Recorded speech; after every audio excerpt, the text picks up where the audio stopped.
Hierdie afgelope week het die wind hier in die Kaap weer gewaai, soos hy maar kan waai.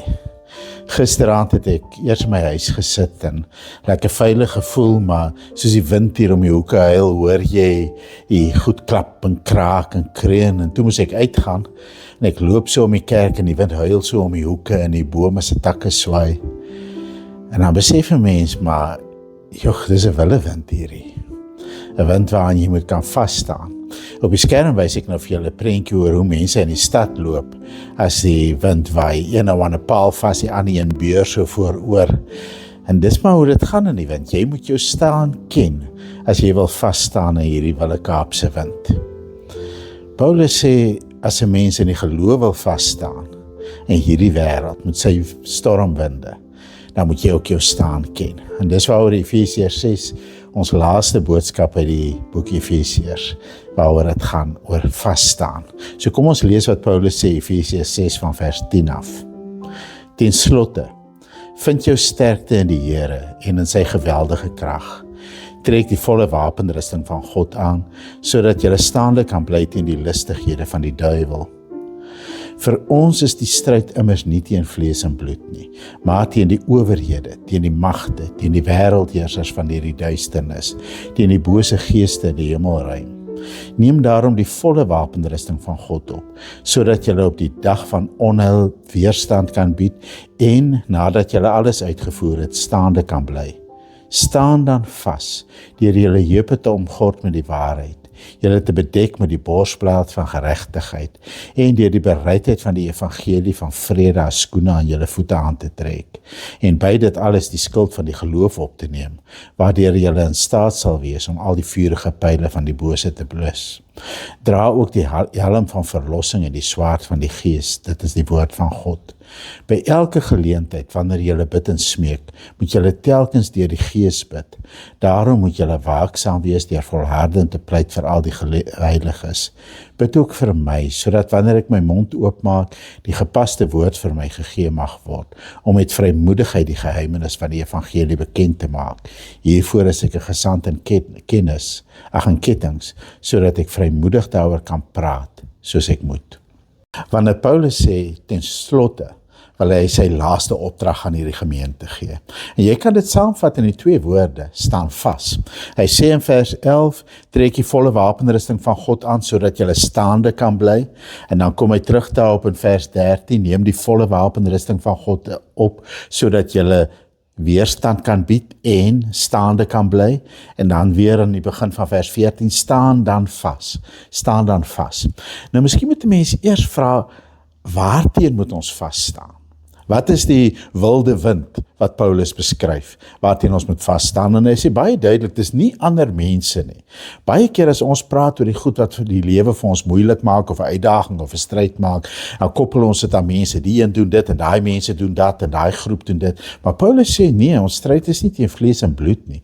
Ons stryd is teen onsigbare magte, amper soos die wind, hierdie onsigbare krag wat teen jou druk en wat jou wil omdruk en jou wil platval. Hy sê ons stryd is teen hierdie onsigbare magte. Hy praat van die duiwel, hy praat van in vers 12 die owerhede, die magte, die wêreldheerser van die duisternis, die bose geeste in die hemelruim. Nou, wat presies bedoel hy daarmee? Gewoonlik as mense oor die duiwel praat, dan maak hulle 'n soort van 'n karikatuur van die duiwel, so 'n rooi mannetjie met horings en 'n 3-tand vurk, en dan maak mense grappe daaroor, hulle maak dit bespotlik, en baie mense sal sê, maar ons glo nie meer in die duiwel nie, ons glo nie meer in bose magte nie, ons glo nie daar is iets soos boosheid nie. Maar wanneer Paulus daaroor praat, dan wil hy sê, daar is onsigbare bose magte, teengoddelike magte in hierdie wêreld aan die werk. Magte wat groter is as ek en jy, magte waarteen ek en jy op ons eie nie bestand is nie. En hierdie magte, glo ek, hierdie magte wat ons wil wegtrek van God, wat ons wil wegtrek van God se doel met ons menswees af, wat ons menswees wil vernietig, hierdie magte dra in elke tyd, in elke era 'n ander gesig. Jy kan byvoorbeeld dink in ons tyd aan iets soos gejaagdheid. Almal van ons weet dis verkeerd om gejaag te wees, en tog jaag ons almal al hoe vinniger. Die moderne wêreld, so skryf David Saal in sy boek The Big Relief, is 'n wêreld van versnelling, van konstant vinniger en vinniger en vinniger. En dit is soos 'n mag wat oor ons heers. Die wêreld hardloop en jy moet byhou, jy moet aanhou, want net nou loop jy iets mis, net nou verloor jy, net nou raak jy agter in die kompetisie, so jy moet byhou, jy moet byhou, jy moet byhou.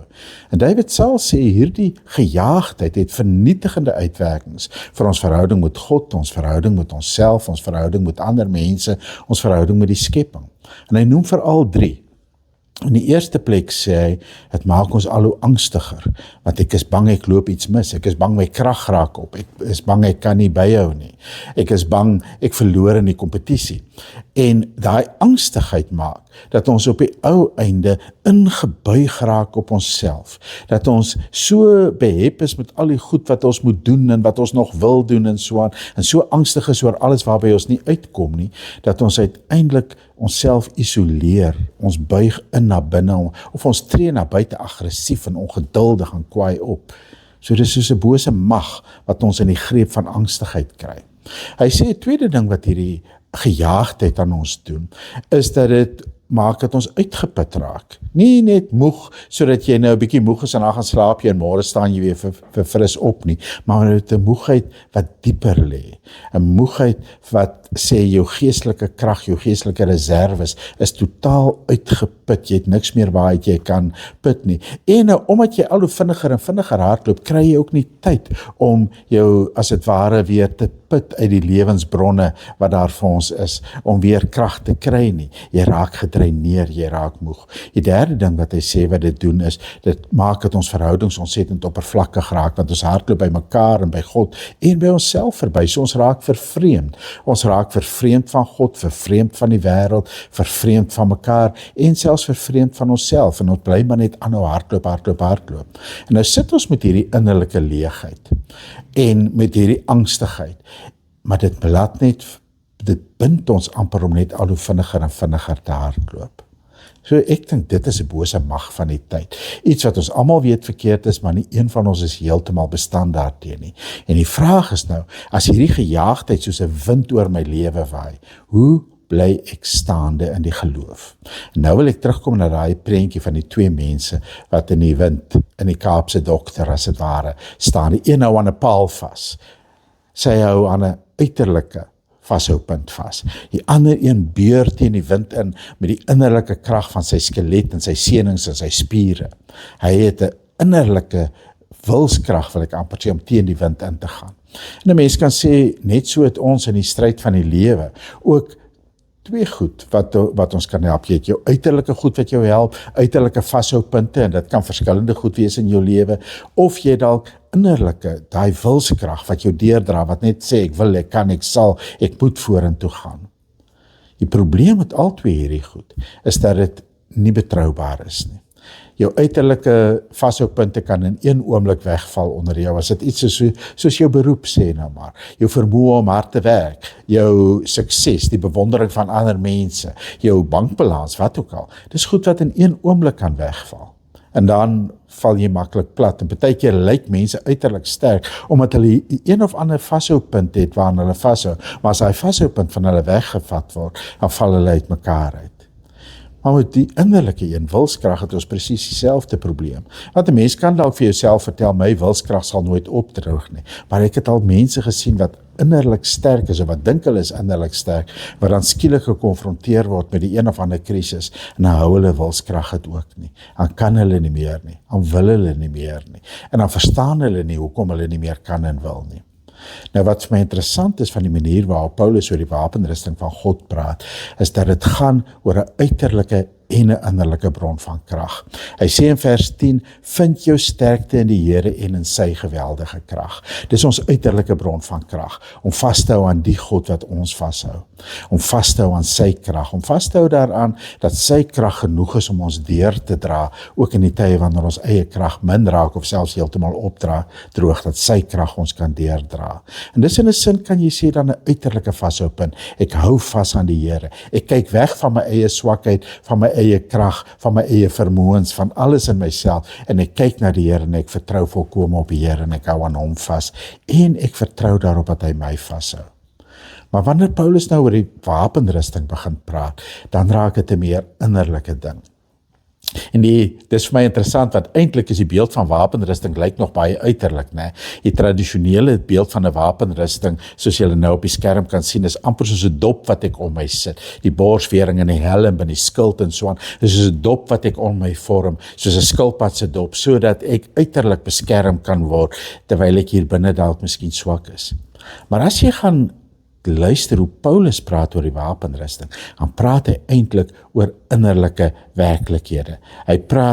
As hy praat oor die wapenrusting, dan praat hy oor die waarheid, hy praat oor geregtigheid, hy praat oor ons bereidheid, hy praat oor ons geloof, hy praat oor ons verlossing. Dis alles innerlikhede, maar dis 'n innerlike manier waarop ek deelneem aan dit wat God doen, waarop ek vertrou op dit wat God doen. So as ek die geregtigheid as helm opsoek, dan beteken dat ek in my denke hier binne vertrou, nie op my eie geregtigheid nie, maar op die geregtigheid wat God vir my in Christus gee. Die geregtigheid wat hy deur Christus vir my aan die kruis bewerk het. En ek vertrou daarop, maar ek maak dit my eie in die geloof. Wanneer ek geloof as 'n skild gebruik, dan vertrou ek volkome op die krag van God en die beloftes van God, op die woord wat God vir my gegee het, om my God te wees en om by my te wees, en daarmee weer ek die aanvalle van die bose af, maar weer, dit is 'n innerlike vertroue, waarmee ek dit wat God uiterlik vir my gee, sy beloftes, na my kop en na my hart toe vat, om dit innerlik my eie te maak, en te sê, dis ook vir my bedoel. God het ook vir my gesê, hy sal my nooit in die steek laat nie. God het ook vir my gesê, sy krag is vir my genoeg. So in 'n sekere sin kan jy sê, is God se beloftes, God se trou, God se krag, is daai paal waaraan ek vashou in die wind, maar ek neem dit ook deur geloof en deur vertroue, neem ek dit ook in, dat dit deel word van my, amper soos my skelet en my spiere, sodat ek staande kan bly. Dit word 'n innerlike krag, waardeur ek die uiterlike krag van God en die geloof in myself intrek, en dit dan 'n innerlike krag word. Maar die belangrike ding wat ons net moet onthou, is die wapenrusting bly God se wapenrusting. Dis nie asof God vir ons hierdie goed gee, en nou is dit myne, en nou is ek onafhanklik van God, nou kan ek op my eie hierdie goed as dit ware gebruik om teen die duiwel te gaan beklei of teen die bose mag te gaan beklei nie. Dit bly God se wapenrusting, en dit beteken ek is oomblik vir oomblik van God afhanklik, om daardie wapenrusting my eie te maak, om daardie krag my eie te maak, en uit daai krag te lewe. En dit is hoekom Paulus dan uiteindelik sê, by elke geleentheid, wanneer jy bid en smeek, moet jy telkens deur die Gees bid. Ons doen dit alles bidend, ons eien hierdie krag van God vir onsself bidend toe. Maar ons bid ook deur die krag van die Gees, God wat in ons is. Ons bid tot die God wat bo ons is, die God wat buite ons is, die God wat vir ons krag gee, maar ons bid in die Gees, God wat in ons is. En so bidend eien ons die krag van die Gees vir onsself toe, maak ons dit ons eie, en beoefen ons afhanklikheid van God, want dit is in daardie afhanklikheid van God, dat ons innerlik versterk word, om vas te staan, maak nie saak hoe die wind waai nie. Doen dit alles bidend, sê Paulus, en dan sê hy ook, bid ook vir my, bid ook vir al die heiliges, want ons het mekaar se gebede nodig. Ons moet mekaar in gebed versterk, sodat ons kan vasstaan in die geloof, sodat ons kan bly staan in die wind. Mag die Here in hierdie tyd vir jou bidend afhanklik hou van hom. Mag hy jou versterk deur sy krag, en mag jy innerlik versterk word, sodat jy kan vasstaan, maak nie saak hoe die winde van die wêreld oor jou waai nie. Kom ons bid om die seën van die Here. Ek wil julle seën met die seëngroet waarmee Paulus hierdie brief afsluit.